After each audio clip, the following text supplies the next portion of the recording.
In a quiet Wisconsin suburb where childhood innocence once bloomed freely, 3 sixth-grade girls stepped into the woods believing it was just another game.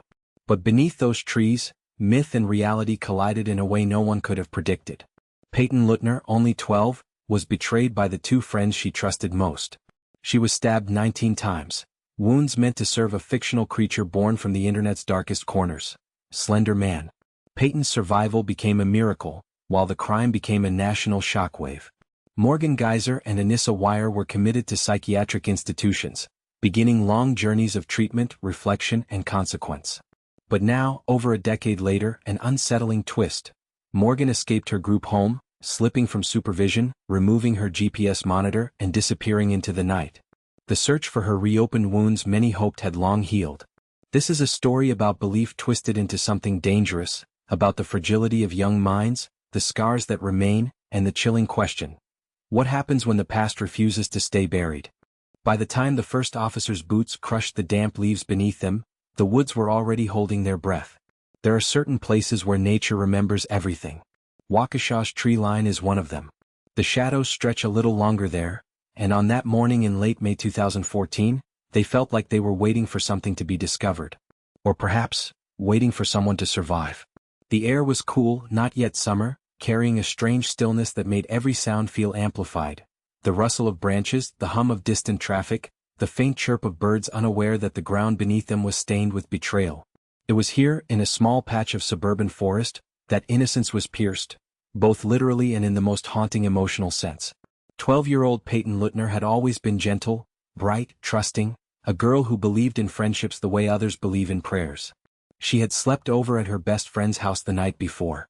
2 girls she trusted, Morgan Geyser and Anissa Weier, laughed with her, ate breakfast with her, and walked with her into the woods as though the day ahead held nothing but ordinary childhood fun. But inside one of those girls there had been a storm brewing. A growing whisper. A myth. A digital legend that somehow took root in a fragile, developing mind.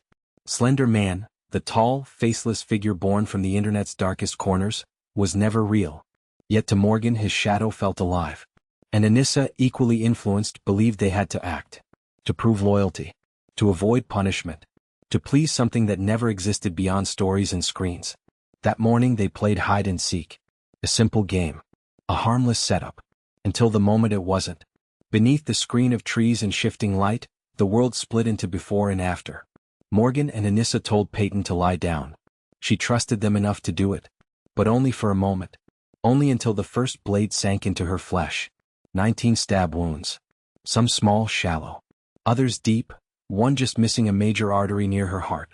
The girls had planned it, discussed it, believed in it. The woods turned into a silent witness as Peyton's breath broke into small, panicked fragments. The world around her blurred. Her body trembled. Her mind clung to life even as blood darkened the ground beneath her. But Peyton, against every odd, rose, crawled, pulled herself forward inch by inch. It is said she whispered inside her own mind, "I have to live." And somehow she did. A cyclist found her near the trail, weakened, collapsing but alive. Barely. Yet enough. The ambulance arrived. Sirens cut through the quiet like a warning bell neither the woods nor the city would ever forget. As paramedics lifted her into their care, the world began to understand. Something monstrous had happened, but the monster was not a creature from a myth. It was fear. Delusion. The confusion of 2 children who lost their grip on reality. Back then Morgan was just a girl. A child trapped inside hallucinations she did not know how to escape. She spoke of Slender Man as though he stood just behind her. She believed he could take her family. She believed she had no choice. Anissa too was convinced. Not as delusional, but entangled in the belief that the myth demanded sacrifice. That they were chosen. That terrible things awaited if they didn't act. The nation watched in disbelief as police arrested 2 nearly silent 12-year-olds, their minds wrapped in fear, fantasy, and confusion.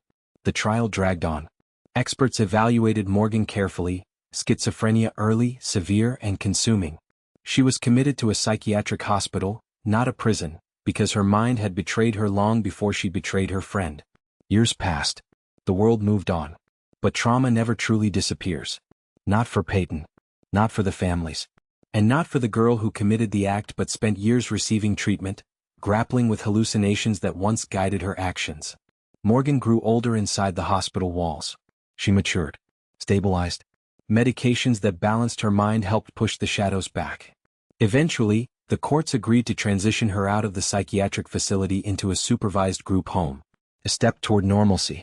A small, cautious step into the world she had once been shielded from. But sometimes the past knows how to follow.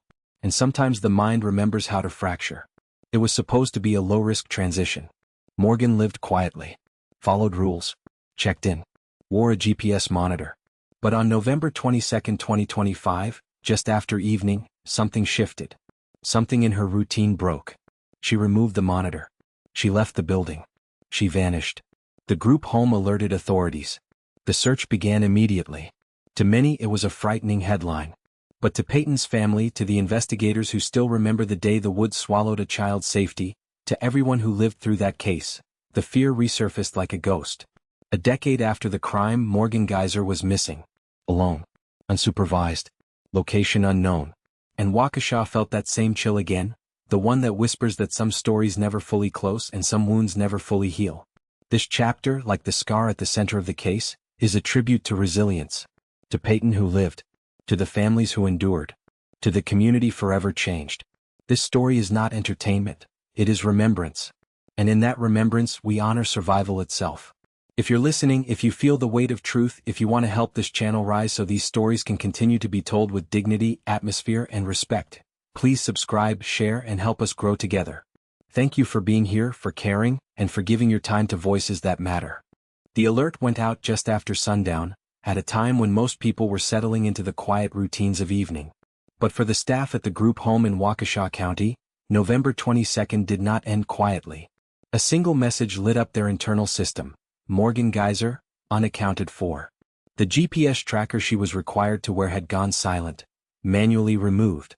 A violation not just of rules, but of the delicate trust built over years of rehabilitation.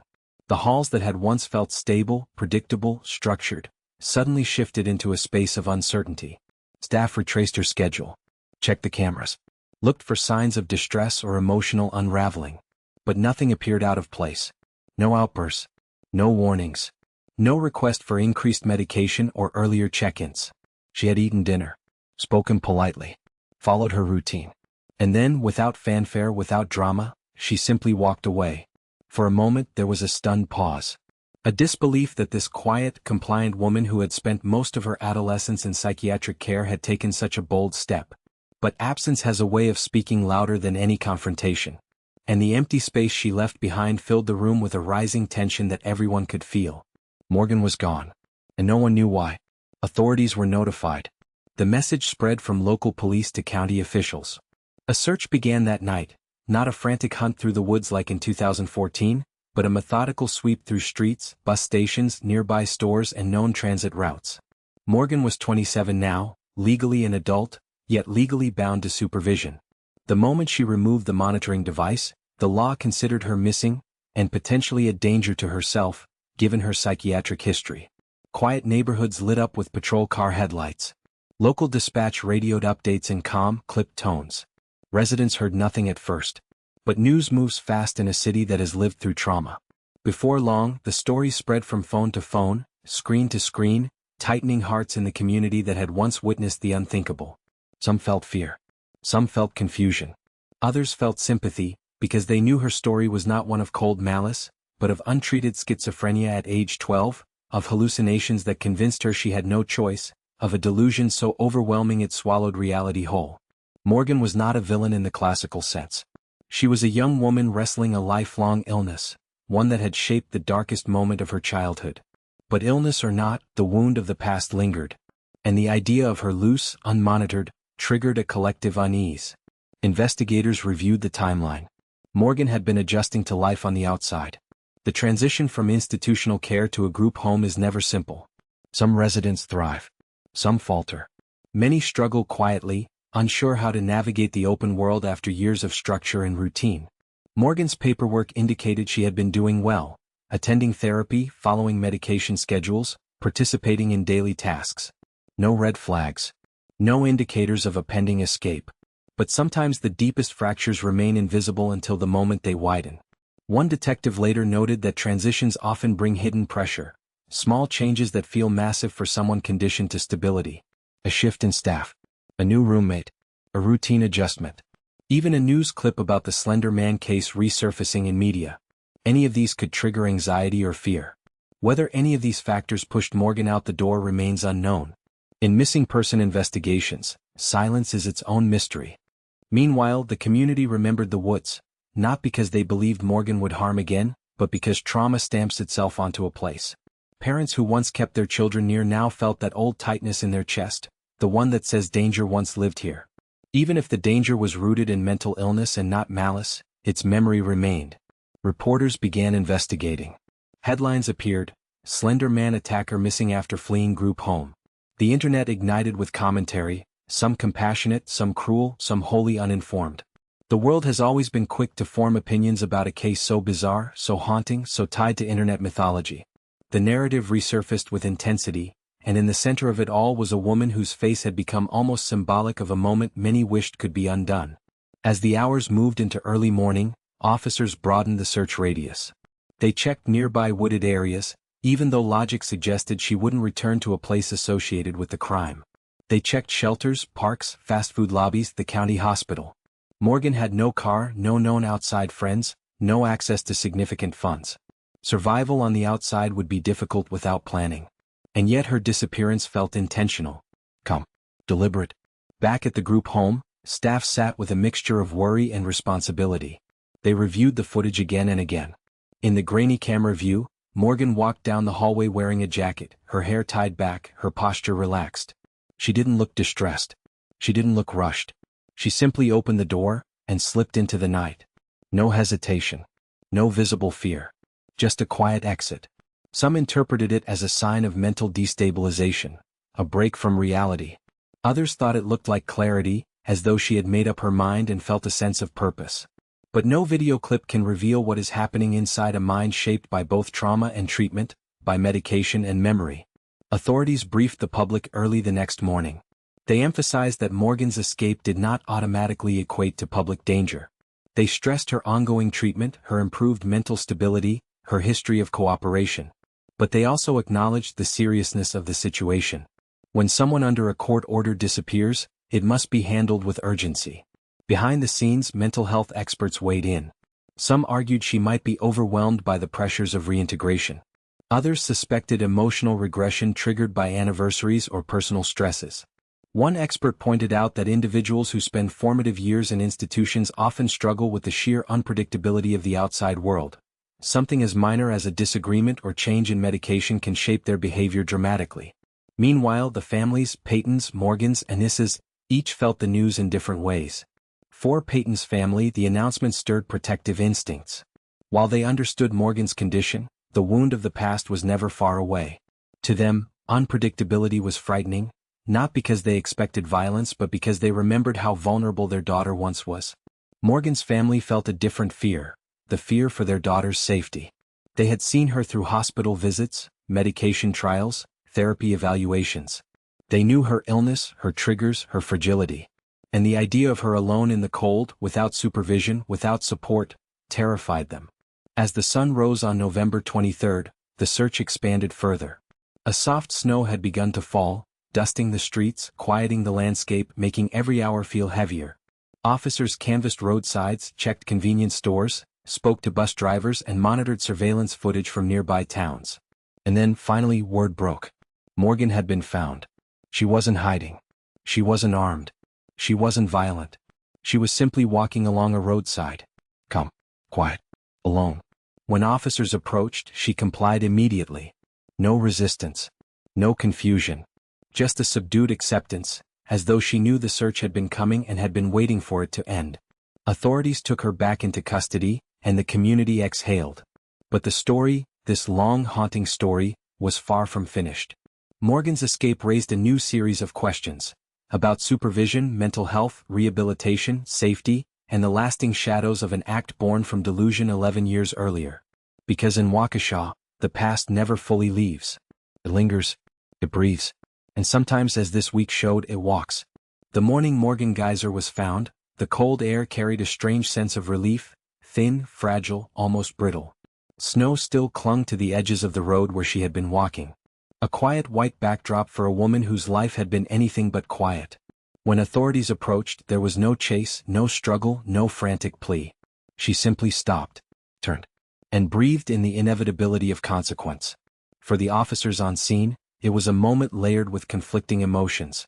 On one hand, the urgency was over. A missing person had been found unharmed. On the other, the enormity of the case behind her, its history, its pain, its national weight, shadowed even the simplest steps she took back toward the squad car. Morgan didn't resist when they guided her into custody. She didn't look angry or confused or rebellious. If anything, she looked tired. Not physically, but in that way someone looks when they've been carrying a heavy truth for years. The official report was concise. Morgan was safe, cooperative, and would be returned to the hospital system for evaluation. But the unofficial truth, the emotional truth, was far more complicated. Because when a story this haunting resurfaces, its echoes move through everyone connected to it. In the hours that followed her capture, the town of Waukesha felt a familiar tension settle into its streets. News spread faster than morning coffee. Phones buzzed. Headlines flashed. Talk radio sparked old debates. People who remembered the 2014 stabbing even vaguely felt memories surge like cold water down their spine. Trauma does that, it resurfaces without permission. Peyton's family received the update early, informed directly by authorities before it hit the public feeds. They had lived too many years in the shadow of a moment they didn't choose, a moment that changed their daughter's life forever. They didn't react with drama or anger or public statements. They reacted the way families who carry deep scars often do, quietly, protectively, and with a complicated mix of emotions that most outsiders will never fully understand. Morgan's family learned of the capture with a different kind of heaviness. For them, fear had lived on both sides of the story. Fear of what happened in the past, yes, but also fear of the illness that had driven their daughter to a dark delusion. They knew that Morgan's actions had never come from hate. They came from schizophrenia, undiagnosed, untreated, and unrecognized until it was far too late. And now, seeing her walk alone on a freezing Wisconsin morning, without support or direction, only deepened their resolve to protect her future. As Morgan was transferred back into custody, doctors and mental health professionals awaited her arrival. Their questions would follow a familiar pattern. Was she taking her medication? Had she experienced a resurgence of hallucinations? What pressures had been building since her transfer to the group home? What triggered the decision to walk away? These weren't questions of blame. They were questions of safety, hers and everyone else's. When someone with a history like Morgan's leaves supervision, the world imagines chaos. But the reality is often quiet, internal. A storm not seen, only felt. Mental health experts know that escapes like this usually come from fear, not malice. From confusion, not intent. From a mind trying to find its footing in a world that has changed too fast, too suddenly, too dramatically. In Morgan's case, reintegration had always been delicate. She had spent her teenage years inside a hospital, where structure was predictable and support constant. Transitioning into a group home meant learning the rhythms of ordinary life again. Shopping, therapy appointments, chores, bedtime routines, social interactions. To most people, these are forgettable details. But for someone who spent their formative years behind secure walls, even the simplest responsibilities can feel overwhelming. A staff member at the group home later described her days as quiet, cooperative, gentle. Another said she was polite, soft-spoken, rarely disruptive. The kind of resident who followed instructions and engaged in counseling. But stability on the surface doesn't always reflect stability underneath. And mental illness, even when controlled, has its own tides. Doctors understood this. Lawyers understood this. Judges understood this. Which is why Morgan's recapture wasn't treated as a criminal escape, but as a psychiatric emergency. A sign that something internal had faltered. But the public rarely sees the medical side. What they see is the headline. And headlines simplify what is never simple. Some readers felt fear. Some felt anger. Some felt pity. Some felt none of the above, only curiosity. But everyone felt something, because the Slender Man case wasn't just another crime. It was a moment that forced an entire country to confront the strange, unnerving space where childhood, mental illness, and digital myth collided. As the day stretched forward, analysts and reporters revisited the timeline of Morgan's life after the trial. They spoke of the years in Winnebago Mental Health Institute, the long therapeutic journey, the progress that led to the court's decision to transition her into community-based care. They noted that the decision had not been careless, far from it. It had been backed by medical testimony, progress reports, psychiatric evaluations, and strict supervision requirements. But even with a mountain of precaution, risk never falls to zero. And when the story involves names people never forgot, the risk feels heavier. Behind closed doors, staff at the group home held meetings, reviewed the footage again, reflected on whether a subtle sign had been missed. These reviews were not about punishment, they were about understanding. A missing resident is always an alarm bell, not a scandal. And Morgan was not a hardened criminal. She was a woman whose past carried a complexity few could imagine. When she finally sat down with medical staff after her recapture, there were no cameras. No reporters. No public spectacle. Only quiet rooms, clipped voices, clinical assessments. The kind of space where professionals try to understand the subtle shift between stability and crisis. Did she panic? Did she feel unsafe? Did she experience hallucinations? Did the outside world feel too loud? Did she simply want space? The answers remain private, sealed behind medical confidentiality, protected by law, and shielded from public voyeurism. But what is known is this: Morgan was safe. The community was safe. And the next phase of her care would be re-evaluated with renewed caution. Meanwhile, online discussions reignited. Some commenters questioned the rehabilitation process. Others demanded harsher punishment. Many argued for more compassion, citing the severity of her mental illness. And among it all, voices rose in defense of Peyton, reminding the world that recovery, even 11 years later, is an ongoing journey for her too. But here is the truth that sits beneath the noise. No story like this has simple sides. No villain. No hero. Only complex human beings shaped by pain, illness, trauma, and time. By evening, as the sun began to set on the day of her recapture, the towns of Waukesha County settled back into an uneasy calm. Patrol cars returned to routine. Reporters shifted their focus. Neighbors moved on to dinner and chores. And the snow outside began to soften under the orange streetlights. But the weight of the case, its echoes, its questions, its scars, remained, stretching far beyond that single day. Because stories like this don't end with an arrest or a recapture. They end with reflection. With accountability. With healing that takes years. And with communities learning how to hold space for both empathy and caution. As this chapter closes and we continue our journey deeper into the aftermath, the psychology, and the echoes of a crime that still shapes lives today, I want to pause and speak directly to you, the person listening, watching, or reading. If you're here, it means you care about truth told with respect, about stories carried with dignity, about voices that deserve remembrance. Thank you for staying. Thank you for listening. And thank you for helping this new channel grow. Please subscribe, share, and join us on this journey. Your support helps us rise, and your presence means more than you know. The night Morgan Geyser slipped into the Wisconsin darkness, the past didn't simply come back. It arrived with the same cold, paralyzing weight as the morning of the Slender Man attack. For detectives who had once investigated a crime so surreal it defied logic, her disappearance was more than a violation of parole. It was a ghost returning to life. A reminder of a wound the community had tried, desperately, to heal. Morgan wasn't just missing. She was roaming the world again, unmonitored, unsupervised, and carrying the history of a nearly fatal betrayal that once shocked the nation. And that alone was enough to send panic rippling through every layer of law enforcement. The search for her became a race against memory. The first hours after she vanished were pure procedural chaos. Staff at the group home followed protocol, but the tension in their voices during the 911 call told its own story. One of the supervising clinicians later admitted that as she walked Morgan's empty hallway, she felt a sensation she couldn't explain, as if the air itself understood the gravity of what had happened. Morgan was no ordinary missing resident. She wasn't a runaway teenager. She wasn't a patient who forgot her curfew. She was a convicted attempted murderer whose crimes still echoed around the world. Officers arrived quickly, combing through camera footage that showed the moment Morgan slipped out into the night. Her hood up. Her steps deliberate. Not frantic. Not confused. Just gone. Like a shadow passing through a lit doorway. There was no forced entry. No triggered alarms. No struggle. She simply left. In the initial sweep, investigators spoke quietly among themselves. Some had been barely in middle school during the original Slender Man case. Others had lived it firsthand. Those older officers admitted the same thing, that seeing Morgan's name flash across their phones again pulled them back to those early days of the investigation, when they first watched bodycam footage showing a wounded girl crawling toward the road, whispering the truth that would unravel everything. Now, a different question waited in front of them. What does Morgan Geyser do when she is free again? To understand the dread, you have to understand her mind. or at least the part that psychologists have spent years trying to decipher.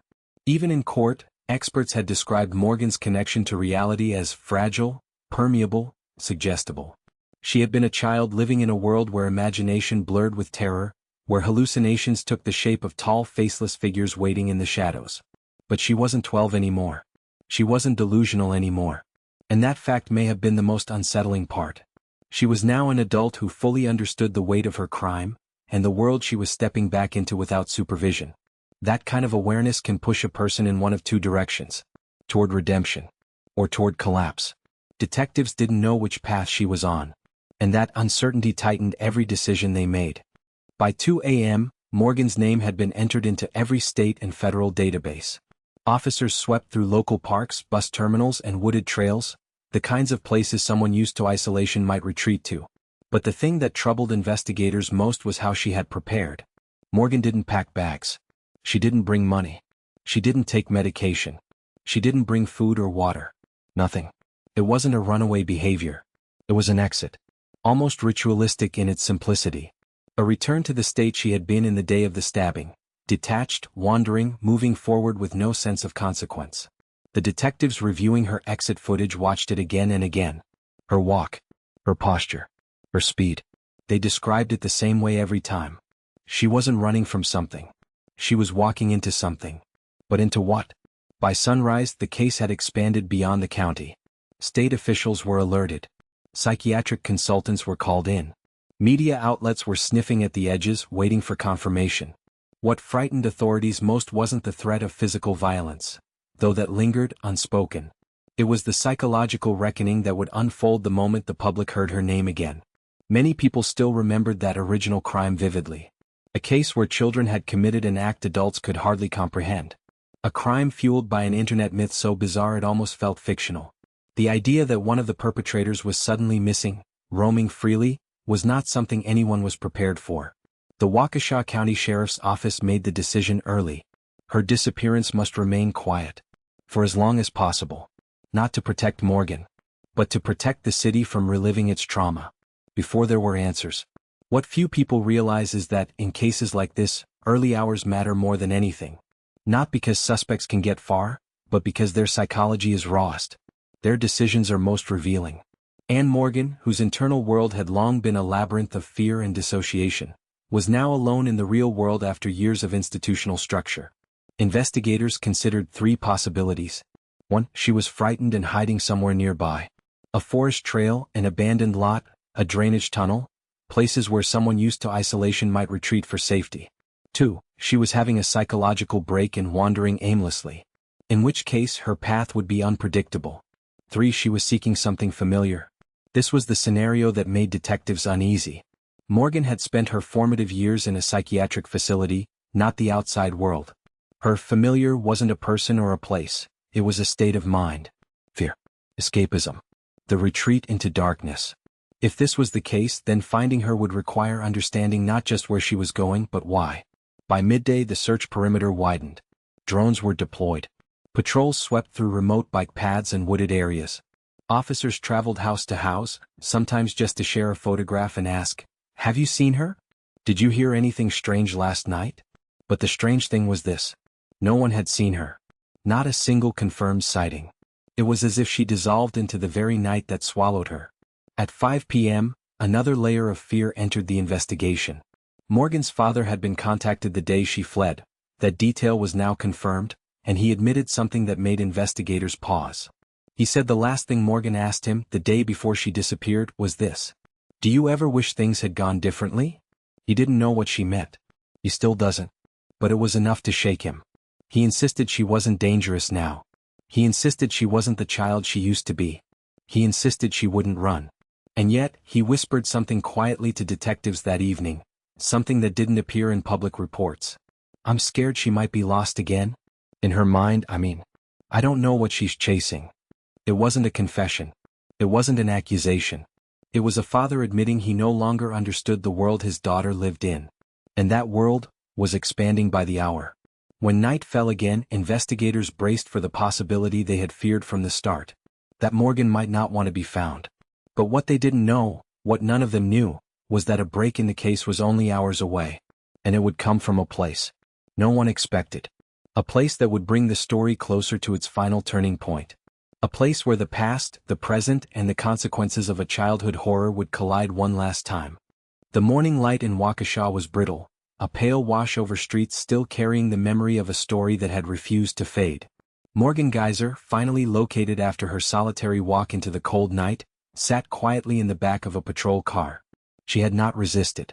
She had not argued. The long journey from the edges of the group home to the controlled environment of law enforcement custody had been almost surreal in its calm. The officers who had tracked her steps through streets, trails, and quiet neighborhoods observed her with caution. But beneath their professional masks, there was an awareness of the human story behind the headlines. This was not a hardened criminal on the run. This was a woman who, at 12, had been consumed by delusions so powerful they almost killed a friend, and now, at 27, was navigating a life constrained by the same fragile thread of reality that had always defined her.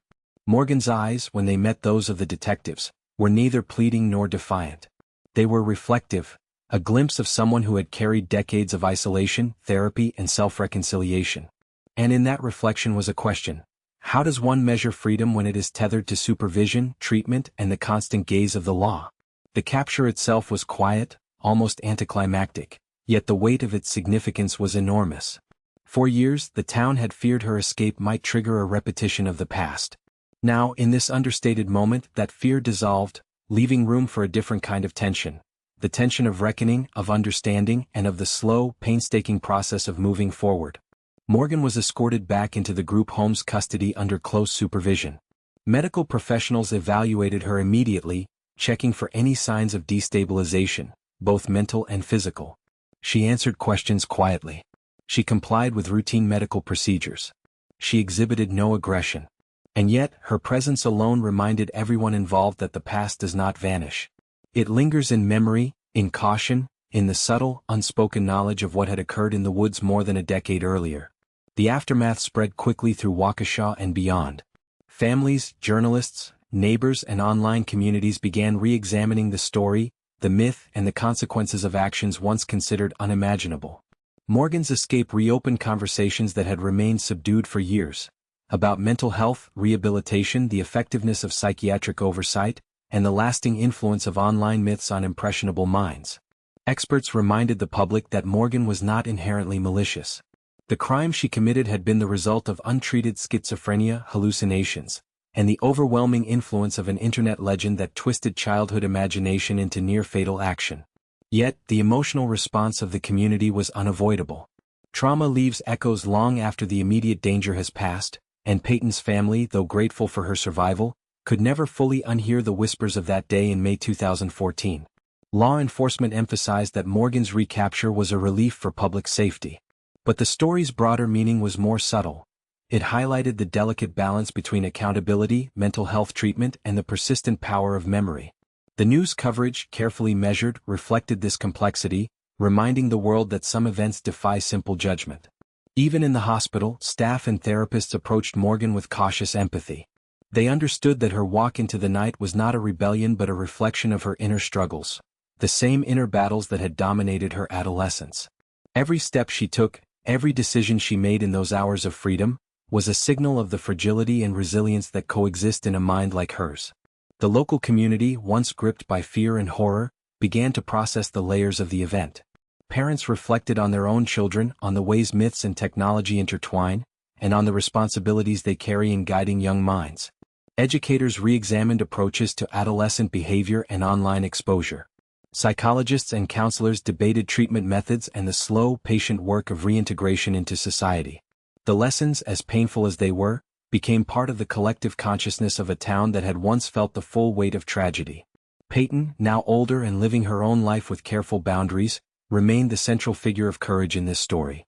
Her survival was both a testament to resilience and a reminder that even the darkest acts could not completely extinguish the light of life. Families, therapists, and community leaders used the renewed attention as a platform for education, prevention, and empathy. And yet, even as Morgan returned to the oversight of authorities, a lingering truth remained. The past, with its shadows and lessons, shapes the present. The story of a young girl who nearly lost her life to a myth continues to inform understanding of childhood vulnerability, the dangers of delusion, and the painstaking work required to rebuild lives after trauma. The evening settled softly over Waukesha. Snow had melted into wet streets. Streetlights reflected in puddles, shimmering like fragile memories that cannot be fully grasped. Morgan was in custody. Peyton was safe. The town exhaled.